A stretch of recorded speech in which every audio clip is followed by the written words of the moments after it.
These are the two episodes that I hate more than any other episodes of Star Trek Next Generation. I do not like these two particular episodes. I'm going to film them back to back because I just don't like these two episodes at all. I do not like them. I need all the love and support I can get to get through these two episodes. Welcome to the D. Louise book series. I'm Christina Kairas, Tina. This is where we read books and talk about books. No special effects going on here. No theme music. No fancy schmancy stuff. I would love to run the video and talk about it as it runs, but it's against the law, so we can't do that. It's been suggested to me before, and then this is going to drive me crazy. There's a cat hair on my computer. Gonna drive me crazy. There you go. Sorry. Um, it's just, if I want, you need to fill in your own. It's just good, it's just bad, it's just horrible, it's just crazy, but it's my word. Please don't forget to check out If Then later this afternoon. We worked really hard on, the Halloweens. We got carried away with Halloween, so now we're into Thanksgiving. Got a little carried away there too. Of all the seasons, Halloween and Christmas are the two ones that you can find more books on.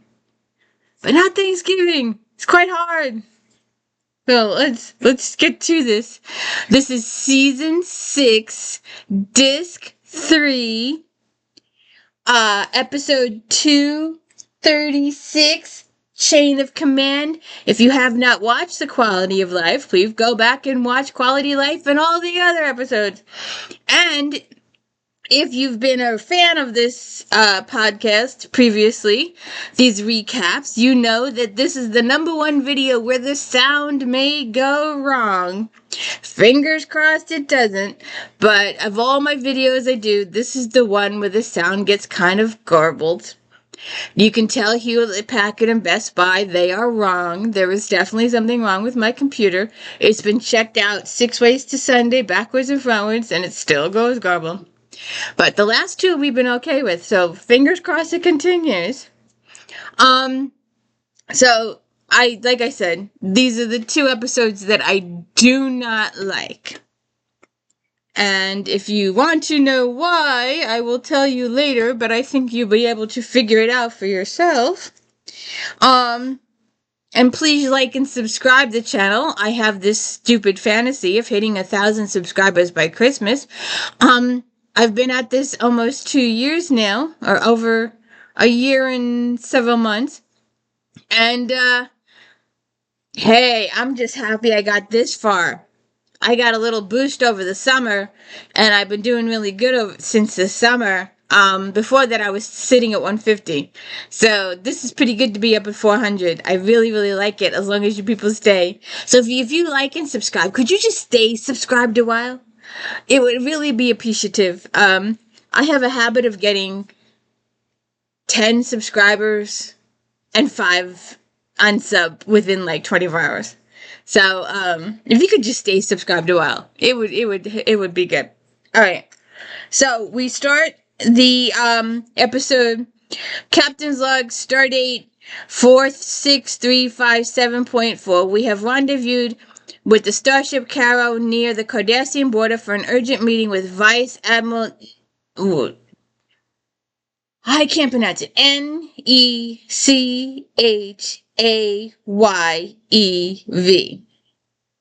And we start off in the captain's ready room.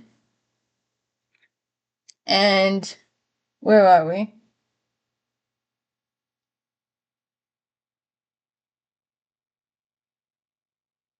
There we are. Chain of Command, Part 1.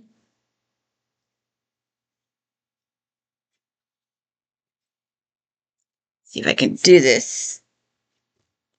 To teach myself how to do this.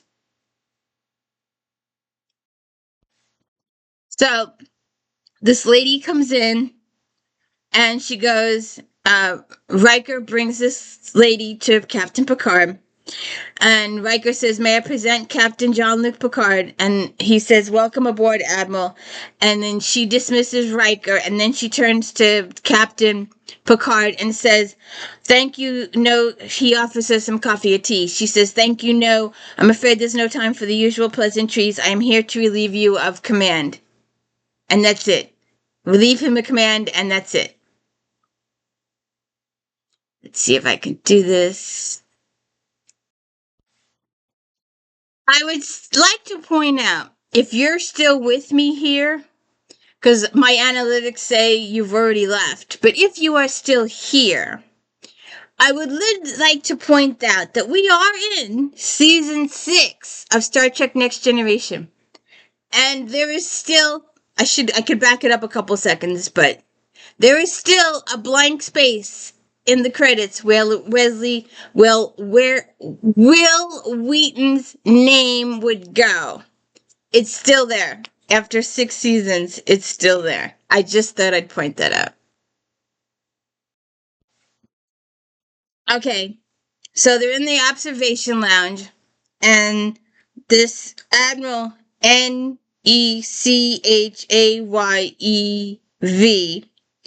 is talking to Riker and Troy. And she's telling them, "The Cardassian forces, which were recently withdrawn from the Bajoran sector, have been redeployed along the Federation border. They have mobilized 3 divisions of ground troops, and their subspace communications have been increased by 50%. We believe that they're preparing for an incursion into Federation space." Riker says, "Are the Cardassians ready for a war?" "I didn't say war, Commander. I said incursion. Our intelligence reports suggest that they'll try to seize one of the disputed systems along the border. We think they're gambling that the Federation won't actually go to war over one system."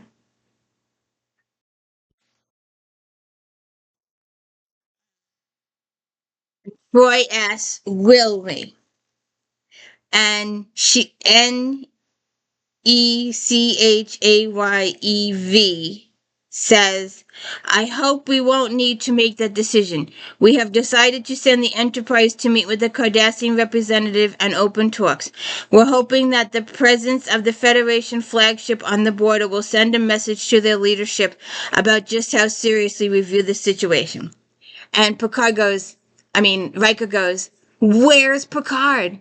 Where? Where? I do that wrong. Where? I do it terribly wrong. The captain, your chief medical officer, and chief security have been reassigned. That's all I can tell you for now. Do any of you know Edward Jellicoe?"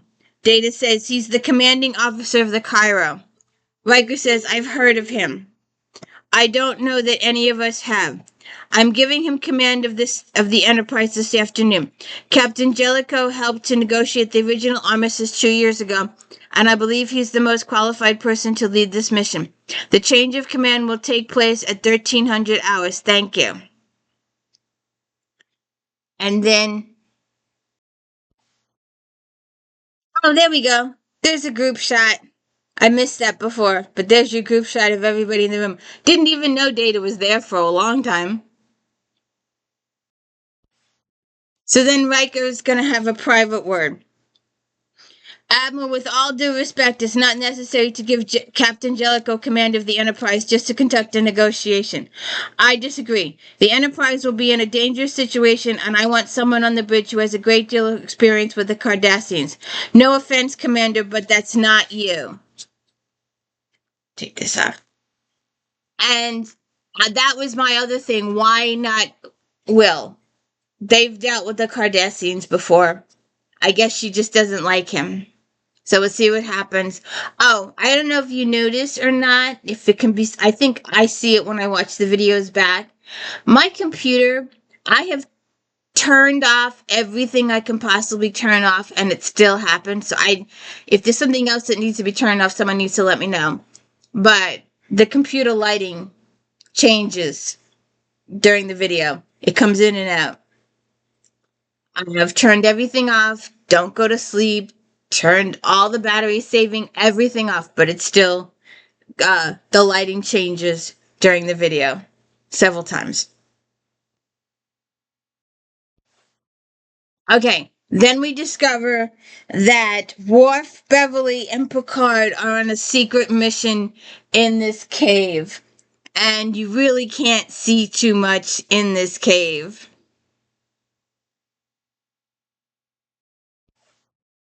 So that's Picard. This is Beverly. That's Worf. Computer freeze program. You were 5 seconds slower that time. Worf says you increased the level of difficulty, sir. Mr. Worf, it's going to be far more difficult where we're going. Which is where exactly? I can't tell you that part. It would be helpful to know something about our mission. Mr. Worf, I have my orders. I'm sure you understand that. Now, Doctor, this deflector wasn't set properly. It must be positioned so that the emitter array blocks the entire passageway or it's useless. She says, sorry, I was concentrating on getting away from the last Cardassian, or it maybe was the falling rocks. I understand this is difficult. All I can do is ask you to trust me. All right, let's do this again. All right, Mr. Wolf, I want you to time the doctor and me through that first tunnel. And this time we're going to pick up those 5 seconds.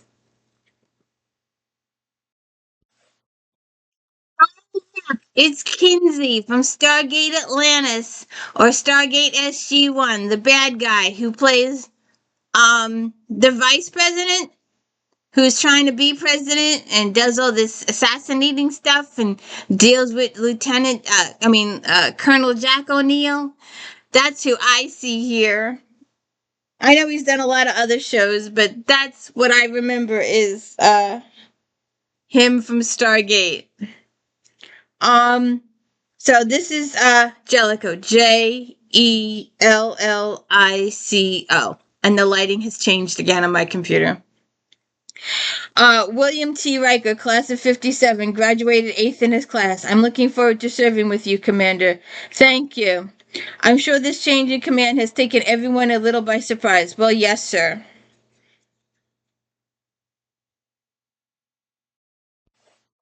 So then they're walking down the hallway. It caught me by surprise, too. I must admit, I missed the Cairo already, but a Galaxy-class ship, that's something special. I understand why you turned down a ship of your own to remain aboard. Yes, sir. How many duty watches does this crew stand? We have a standard 3-shift rotation. I'd like to change that to 4, starting 4 tonight. I'd also like to examine the duty roster and the crew evaluations as soon as possible.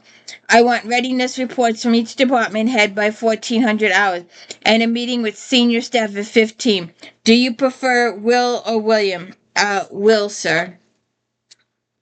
Where are my quarters, Will? You've been assigned to cabin 735, deck 7. Deck 7, I'll see you at 1300 hours.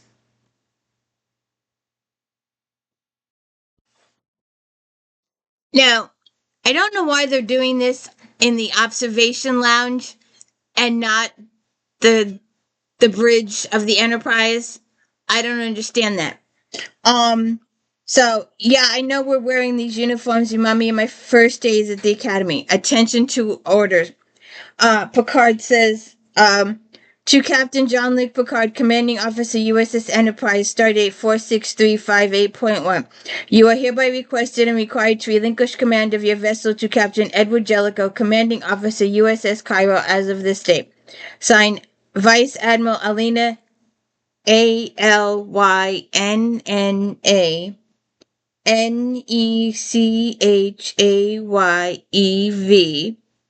Starfleet Command. Computer transfer all command codes to Captain Edward Jellico. Voice authorization Picard Delta 5. Computer transfer complete. USS Enterprise now under command of Captain Edward Jellico. EDWARD JELLIC. I relieved you, sir. I stand relieved. Dismissed. Let's see if we can get something else. Oh, I'm not going to show all of it, but apparently all of the senior officers were there. Everybody was in the room. And Geordi has this conversation with I wonder how permanent this is going to be. Riker says, I don't know. They don't usually go through the ceremony if it's just a temporary assignment. Troy talks to Crusher. Sora doesn't begin to describe it. I know, I wish I could talk about it. Picard said, let me see if I can get this. So, Beverly's having a discussion with Troy. Let me see if I can get Picard in here too. You know, Beverly's a doctor. She could fix all her soreness. But anyway, most of the secondary systems were changed at the last overhaul. I don't think they'll give you any problems, but you might want to check out the portal lateral. Jellicoe says, I'll take care of the Enterprise, Jean-Luc. You don't have to mother me. How's your team shaping up? Very well, but I would prefer more recent intelligence on the exact layout of the installation. The most current information we have is 2 years old. 2 years. I don't know how NECHAYEV ever talked you into this. She gave me no choice. Well, maybe there's something we can do to help. We'll launch a Class 5 probe just before we reach the border. You could pick up the telemetry aboard the shuttle. Now that would be extremely helpful. Will, Captain, I believe we're scheduled to arrive at the Cardassian border during Delta shift. Please inform the Delta tactical officer that I want to launch a Class 5 probe just before we drop out of warp. Let's see.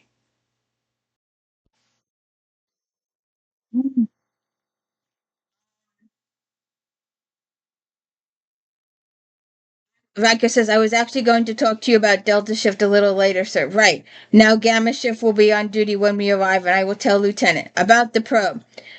Is there a problem with the Delta Shift? Well, there is no Delta shift yet, sir. I have spoken to the department heads about changing from 3 shifts to 4. They assure me it's going to cause us significant personnel problems. So you have not changed the watch rotation. I was going to explain this to you after the ceremony, sir.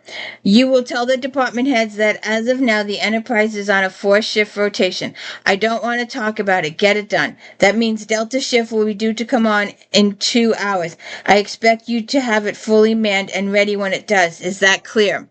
Yes, sir. If you'll excuse me, sir. Jellicoe, he was your first officer for years. One of the finest officers I've ever served with. Of course he is, Jean-Luc. I'm sure it'll work out. Not good. So then we get a captain's voiceover. The Enterprise is on course for a rendezvous with the Cardassian ship Relklar. Reklar. I still have time to prepare the ship and the crew for the task ahead. Then Jellicoe is briefing Data and Riker. I want you to install a bypass between the main phaser array and the secondary generators. I want you to run the main deflector pathways through the warp power grid and the auxiliary conduits through the lateral arrays. You may have to reconfigure the transfer interface. Sir, the transfer interface was not designed for that configuration. It will take 7 hours to make these changes. Sir, you may not be aware that our normal interface already routes auxiliary power through 3 separate ways. I'm aware of your current design. It's not good enough. If these negotiations fail, we could find ourselves in a war zone. And if that happens, I want to be loaded for it. I'll get right on it. Good. Now these stations should be devoted to the damage control and weapon status from now on. See that they're manned at all times. Aye, sir. Mr. Data, how long before we reach the rendezvous time? We will arrive in 51 hours, 32 minutes, sir. Schedule 4 battle drills, 1 for each shift. Run a series of simulated attacks from a Cardassian squadron. I want you to conduct the exercises personally. We'll get it done. Oh, and get that fish out of the ready room, Data. You're with me.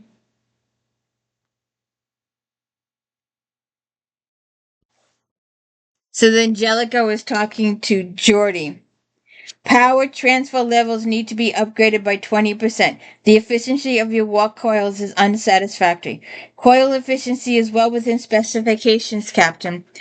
I'm not interested in the specs, Geordi. The efficiency needs to be raised by at least 15%. 15%. That is an attainable goal. but it will require realigning the warp coil and taking the secondary distribution grids offline. Very good, Data. That's exactly what I want you to do. If we take this grid offline, we're going to have to shut down exobiology, the astrophysics labs, and geological research. We're not on a research mission, so get it done in 2 days.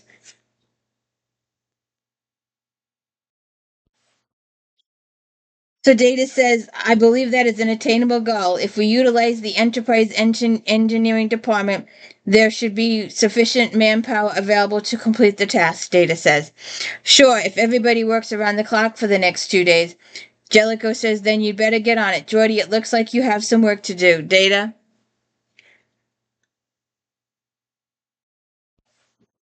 So then Troy comes to speak to Jellicoe. The the latest masterpiece is for my son. It's an elephant, I think. Definitely an elephant. I'm glad you're here. I'd like to go over the duty roster with you. I'd be happy to, but first I'd like to talk about how the change in command is affecting the crew. I noticed some resistance, he says. I wouldn't call it resistance, more like uncertainty. Most of them have served under Captain Picard for several years. They knew him, they knew what he expected. Now they're being asked to adjust to a new captain and a new way of doing things, and they're uncertain how to react. I see your point, Jellicoe says. This could be very unsettling to them. And to you. Perhaps everyone just needs time to adjust. Time for you to to know and time for you to get to know and trust the crew, and time for them to understand how you want things done. I'm glad you brought this to my attention, Deanna. Unfortunately, I don't have time for a honeymoon with this crew. You clearly given this a lot of thought, so I'd like you to take charge of the morale situation. Please see to it that they make the adjustment to the new routine quickly and easily. I have a meeting with the new security chief in 5 minutes, so the duty roster will have to wait. Thank you, Council. By the way, I prefer a formality on the bridge. I'd appreciate it if you wore the standard uniform when you're on duty. Oops. Okay. Talking to her about her clothing. All these years, everybody else has worn this, and I've mentioned this before, mentioned that everybody else wears the up here. She's the only one with cleavage. Just saying. All you Star Trekky fans out there.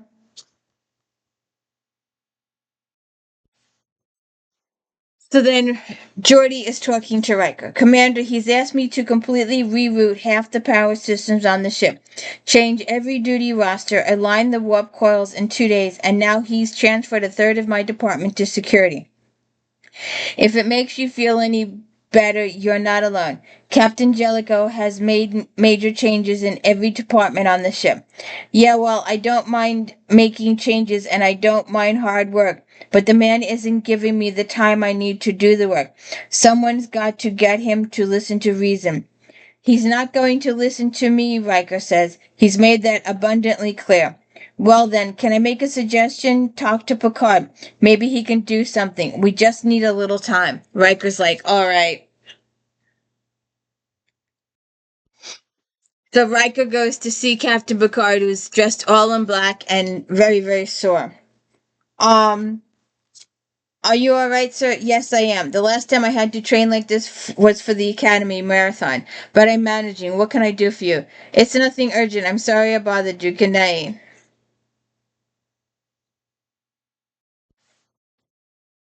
My orders are to maintain radio silence until we've completed the mission. While the Enterprise will be monitoring your channel just in case you do need to transmit a signal. Bridge to Captain Jellicoe. We've arrived at the shuttle departure coordinates.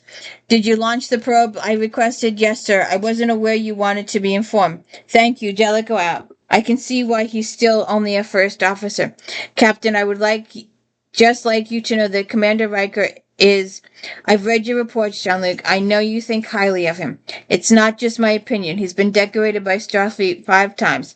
He's been offered his own ship more than once. I think if you just give him a chance, you'll find he's an outstanding officer. Jean-Luc, let's be candid for a moment. The Cardassians aren't going to listen to reason, and the Federation isn't going to give in to their demands. And the chances are you won't be coming back from this mission of yours.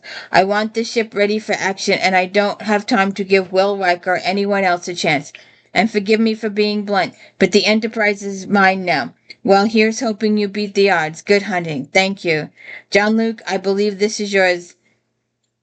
And leaves the room.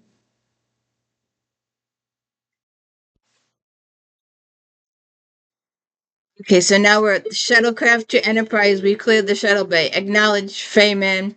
Good luck. Thank you, Enterprise. Well, now that we're underway, I can tell you about our mission. Starfleet Intelligence believes the Cardassians are developing a METAGENIC weapon. Oh my God, Dr. Crusher says. I am not familiar with METAGENICS,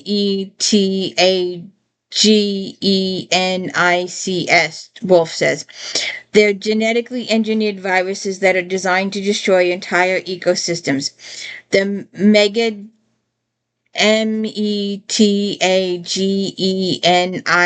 toxins are released into a planet's atmosphere. They immediately begin to mutate. They seek out and destroy all forms of DNA they encounter. In a few days, everything is dead. In a month, the metagenic agent itself breaks down and dissipates, completely leaving every city, every road, every piece of equipment perfectly intact. Leaving the planet safe to be conquered, wouldn't using a weapon pose as great a risk to the attacker as the target? That's why metagenics and other biological weapons were outlawed years ago. Even the Romulans have abided with these agreements. Starfleet Intelligence believes the Cardassians are developing a new delivery system, one that would protect them from accidental exposure to the toxin. They believe that the Cardassians are testing a way of launching dormant metagenic materials on a subspace carrier wave, so they could activate the toxins after the launch, thereby preventing any accidental exposure. And because the subspace wave would appear simply as background radiation, no one would realize what was happening until it was too late. Now, for the past few weeks, theta band subspace emissions have been detected coming from Celsius 3. Those emissions may indicate that a magnetic delivery system in operation. What do we know about Celsius 3? Very little. It was thought to be uninhabited until these emissions were detected. Starfleet believes the Cardassians may have a secret research lab located somewhere below the planet's surface. Our orders are to penetrate this Celsius 3 installation and determine if the Cardassians are actually building a magnetic weapon, and if they are, destroy it at any cost. When I was on the Stargazer, we conducted extensive tests using theta band carrier waves. One of the reasons I was selected for this mission is for my familiarity with the methods used for generating them. Mr. Worf, your presence here is obvious. Doctor, your job will be to locate and destroy any biotoxins we find. Celsius 3 is in Cardassian space. How will we get there undetected? I know of a way of acquiring some discreet transport, Mr. Worf. Set a course for Tormund 5. So then Picard Beverly are talking to the Ferengi over here, Solak. If he doesn't pay up, I know 3 large Ferengis who will not be so forgiving. I didn't do it. I'm not accusing you of anything. What do you want then? We're looking for Damon Solak. Why? I have business proposition to discuss. Solak is a very business man, very important man. He isn't here. Um, and Worf joins the party. But I could relay a message. Good. Please tell Mr. Damon Solak that we're interested in transportation to Celsius 3. That's a Cardassian planet. Now we understand that Damon Celtic runs cargo there from time to time. Solak is no smuggler. Yes, but if Solak were to go to Celsius 3 for legitimate reasons, we would be interested in quietly booking passage for the journey. I don't think he would be interested in dealing with Federation spies. You know, I heard that Solak was quite a man. Why, yes, he is an extraordinary man. That is why we came here, because only Solak could help us. I guess there's some things even Solak can't do. It's too bad. Because if he could, I would be very, very, yes, grateful. When do you want to leave, Solak says. So then the 3 of them are in the caverns. Beverly, make sure that your tricorder is keeping a precise map of the route. We could very easily get lost in here. Right, I'm picking up subspace signals, but I can't seem to get a lock on them. That's typical of the theta band emissions. You have to compress the detection bandwidth in order to determine the fix. The source emission is 500 meters east of here and 700 meters below. It's all right. They're called Lanos, a Celtrine bat. They're harmless. Bats? You're not afraid of bats, are you, Worf? Worf says, of course not. So then we get a Will Riker overview. First Officer's Log Supplemental. We've rendezvoused with the Cardassian ship Relclaw to begin diplomatic talks designed to ease tensions along the border. And then Riker goes to talk to the captain. Go, Lemak has arrived. He's waiting for you in the observation lounge. Very, very good. I'll be in my ready room.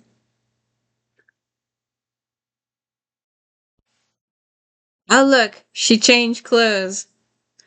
And if the guy is in the one room and he's in the other room, then why is he in the...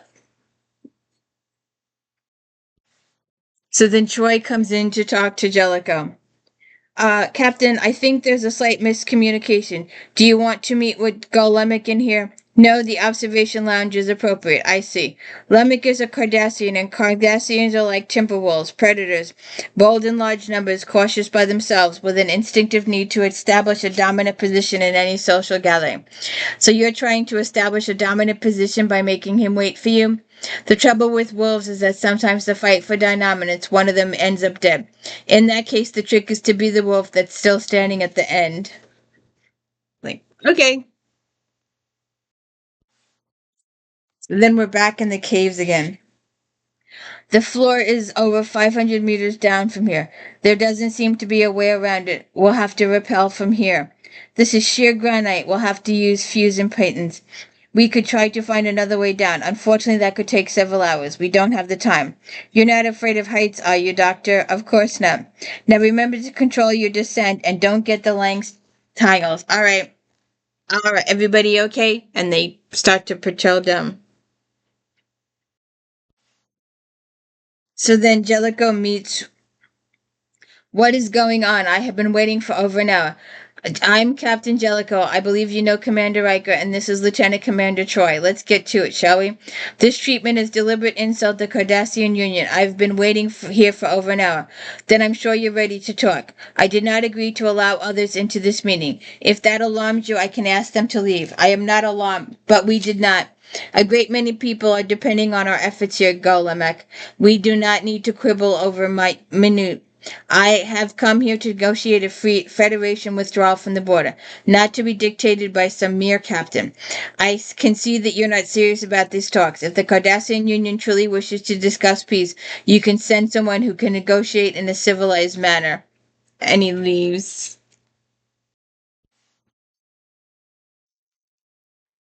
Let him stew for a few minutes, then go in and tell him you've convinced me to meet with him one more time. Tell him I'm a loose cannon and that he needs to be more reasonable because I'm such an unreasonable man. Lemek will want to bring his aides on board, pretend to be worried that I'll object, and then give grudging permission for 2 aides, no more. Understood? Yes, sir. Aye, sir. And he leaves. Then we're back in the cavern again. The installation should be about 300 meters away. I don't suppose we'll be able to find another way to get back up there. I doubt it. That's what I thought. There's a lava tube beyond here that runs for 75 meters. Then it connects with another chamber. We need to get through here. This tube opens up beyond the crack. We could widen the opening. Then we should be able to crawl through, Mr. Worf. And they make ways through. Okay, so then they meet with the Cardassians. So there's the 3 Cardassians, Captain, Riker, and Troy. Let me present my aides, Glenlock and Glenn Taylor. Welcome aboard. For the past 3 weeks, you've been massing troops in staging areas, assembling the strike force, and pulling ships from their normal patrols. We will not stand for this clearly provocative behavior. I see the Federation spy network has again provided you with faulty information. We are conducting routine training operations, nothing more. Then I'm sure you won't mind if we send a few starships into the sector for our own training operations. Your fleet deployments do not concern us. However, we are very concerned about your refusal to vacate the territories along the border, which are clearly Cardassian. You gave up your claims to on those territories when you signed the armistice. You couldn't take those worlds by force, so you want us to give them to you at bargaining table. That is a very, very long table.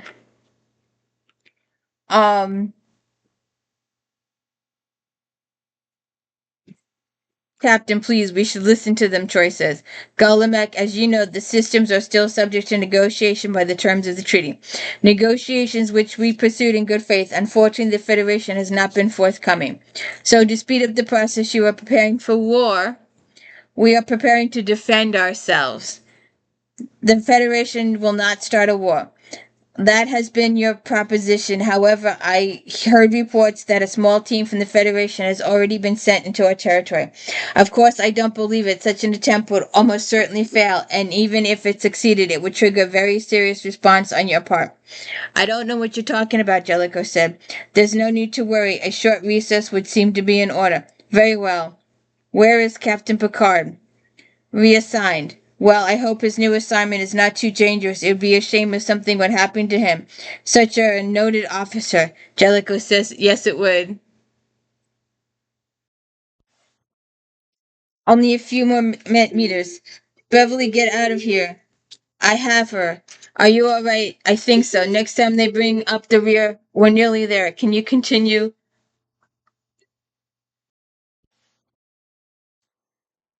Looks like a maintenance hatch to insulation. I'm picking up 3 proximity sensors around it. Sensors established, but the false image will only last a few minutes. The hatch is magnetically sealed, but I believe I can bypass it. I can't get a scan from the other side. It's been shielded. We have no choice. And they go through and they discover that there's no chamber there. It's been a trap, and the Cardassians come and shoot at them.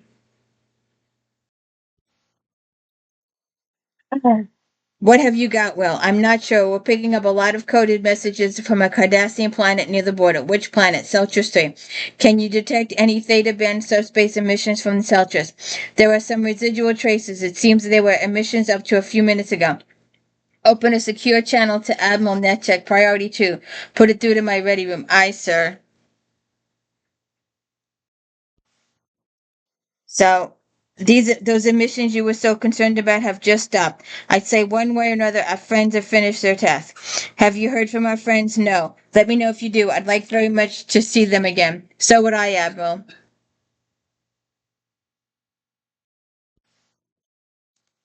And this is why I don't like these 2 episodes. If you stuck around long enough, Picard is tortured. 100% tortured.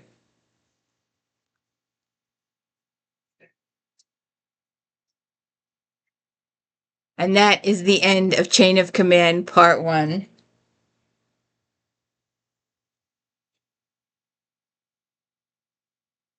I hope you will tune in with me next week to the very sad, very frustrating, very much dislike episode Chain of Command Part 2. We have to get through it together. And then, of course, a more delightful episode, Ship in the Bottle. Don't forget If Then later this afternoon. And don't forget Flashback Mondays. And, of course, my daily book reviews and my shorts. I do about 15 videos a week, so please check them all out. Please hit the like and subscribe. Thank you.